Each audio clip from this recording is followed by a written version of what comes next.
Alors,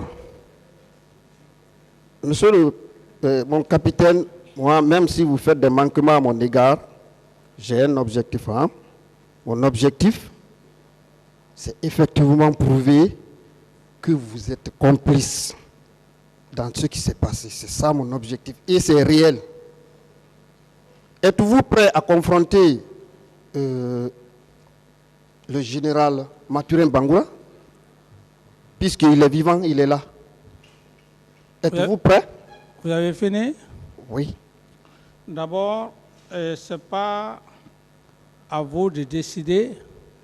Je vous pose la question, simplement. Si Est-ce que vous êtes prêt à être confronté au général Mathurin Bangoura? Mais Monsieur le Président, je pense qu'il n'a pas...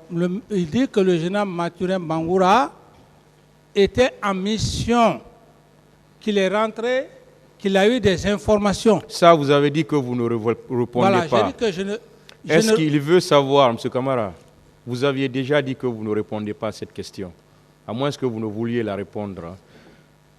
Sa question maintenant est de savoir, est-ce que vous êtes prêt à être confronté au général Mathurin Bangoura? Monsieur le Président, je vais me confronter, c'est à lui de me confronter à général Mathurin Bangoura par rapport à quoi? Est-ce que vous êtes prêt à être confronté, oui ou non? Monsieur le Président, permettez-moi, même si le général Bangoura vient, le général Mathurin Bangoura vient ici devant votre tribunal, quelqu'un qui était en France, il est venu, les gens lui ont dit, je ne ferai que dire la même chose. Est-ce que vous êtes prêt à cette confrontation? Si effectivement il sollicite par rapport à ça, que les gens lui ont dit, et si effectivement c'est le droit pénal, vous serez à mesure, Monsieur le Président, de nous départager. Vous êtes prêt, oui ou non? Oui. D'autres questions, maître? Bien. Mon capitaine, la position du général Mathurin le jour du 28 septembre, pour moi, ne compte pas. Puisque vous êtes chrétien, excusez-moi, juste une parenthèse, que l'un des meilleurs évangiles... Non, laissez-la faire de... Laissez-moi aller au bout de mes idées. L'un des meilleurs évangiles, c'est l'évangile de Saint-Luc, qui n'a jamais été apôtre du Christ. Il a recoupé les informations qui sont des informations concordantes. Et aujourd'hui, c'est ce que l'on utilise comme vrai. Donc, si vous êtes, Dieu merci, si vous êtes déjà d'accord pour être confronté à général Mathurin Bangoura, alors j'en passe pour d'autres questions. Maître. Allez-y avec d'autres questions, maître. Bien.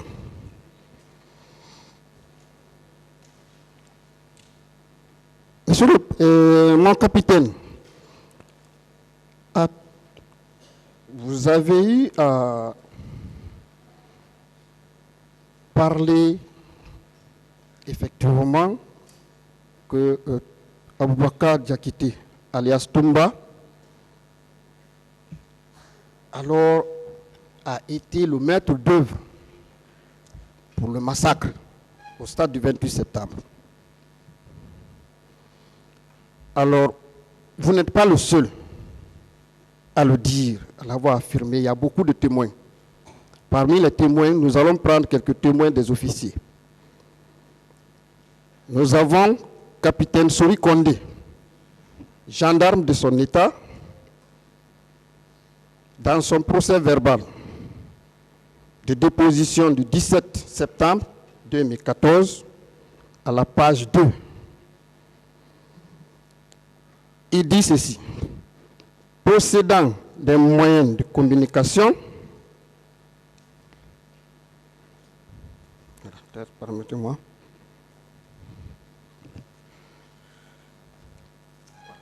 possédant des moyens de communication radio, contre toute attente, nous avons appris l'arrivée des bérets rouges au stade du 28 septembre.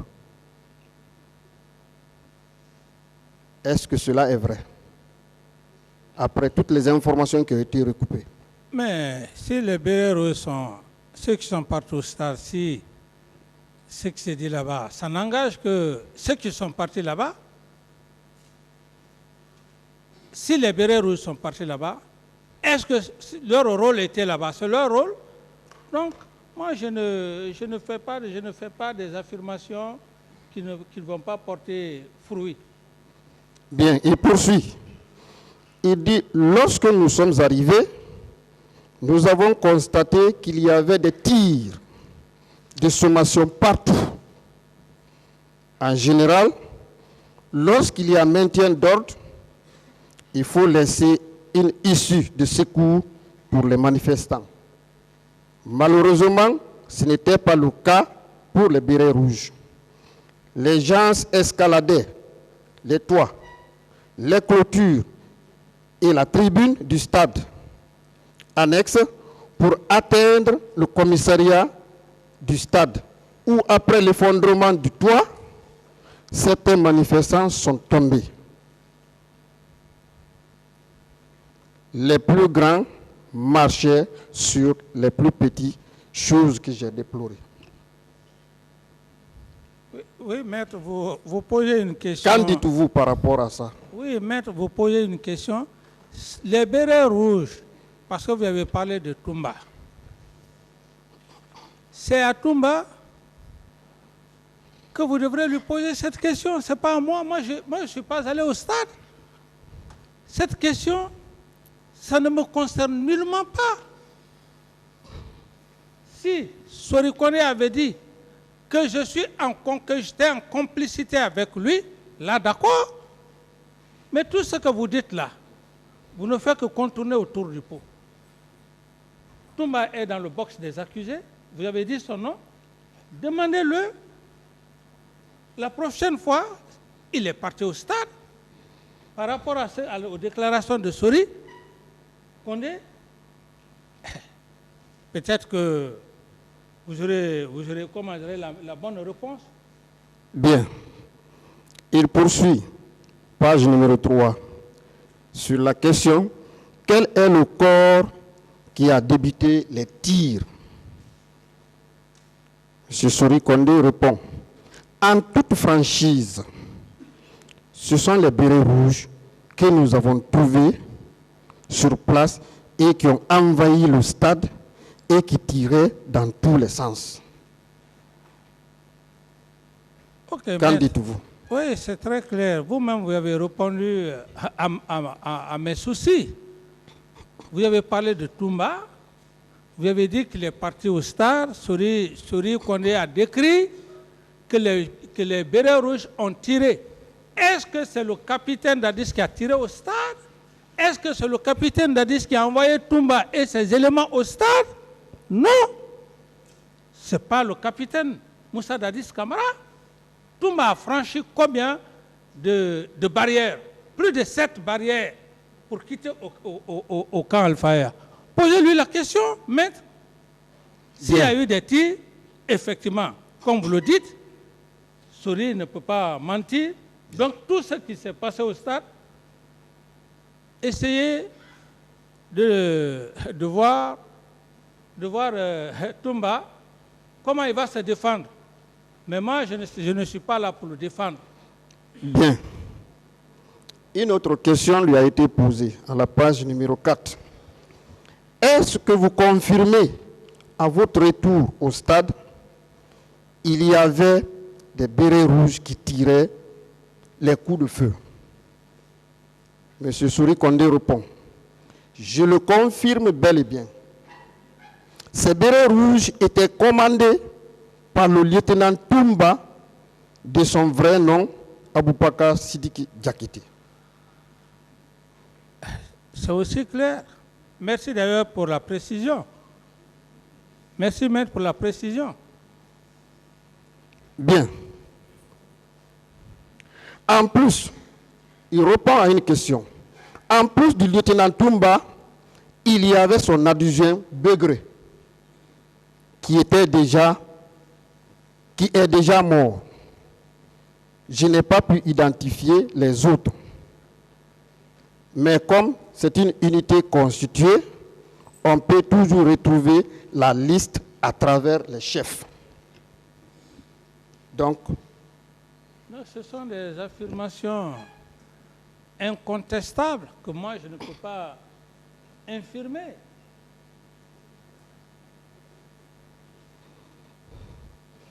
On lui pose une question. Toujours, nous sommes à la page numéro 4. Pourquoi vous n'êtes pas entré dans l'enceinte du stade? M. Souri Kondé répond, avec la débandade, les manifestants qui étaient pourchassés par les bérets rouges, je ne pouvais plus entrer. Je suis resté à l'esplanade où j'ai vu mon chef de mission en compagnie des leaders politiques blessés. Oui, maître, c'est aussi clair que ça. C'est aussi clair que ça. Et ce sont ça éclaire même la Cour. Ça éclaire la Cour. Le président et le procureur général se substituent et les accessoires. Il poursuit. Il dit, je suis resté. Voilà. Voilà. Je précise qu'il y avait des antécédents entre ces bérets rouges et nous à cause de nos interventions.